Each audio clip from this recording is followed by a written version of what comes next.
సెక్యులర్ని అని చెప్పుకునే ప్రకాష్ రాజ్ మరోసారి రామాయణాన్ని వక్రీకరించి తన బుద్ధి బయట పెట్టుకున్నారు. రావణాసురుడు గిరిజనుడని, రాముడు లక్ష్మణుడు అతని తోటలో పండ్లు దొంగతనం చేయడానికి వచ్చారని, దానికి రావణుడు అడగ్గా జీఎస్టీతో సహా చెల్లిస్తామని శ్రీరాముడు సమాధానం చెప్పాడని ప్రకాష్ రాజ్ రామాయణాన్ని వక్రీకరించాడు. Then suddenly Rama, Lakshmana, Sita came. So they are coming down to south and Lakshmana says, Rama, there is one forest here. Oh, there are fruits. Can we eat? Yeah. As they are eating, the Shurpanaka and Ravana ant come. And Shurpanaka is very angry. It says, Anna, somebody is eating our fruits.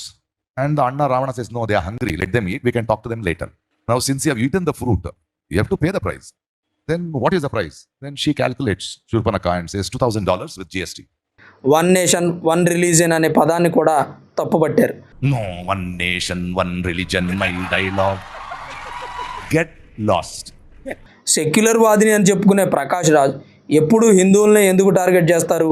ఇతర మతాల్లో ఉన్న తప్పులు అతనికి కనిపించవా? లోపాలను అతను వెతకరా?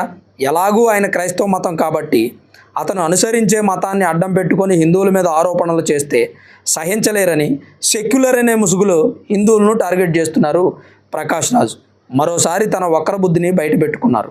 గతంలోనూ అనేక సందర్భాల్లో హిందూ మతంపై ఇష్టానురీతిగా మాట్లాడారు.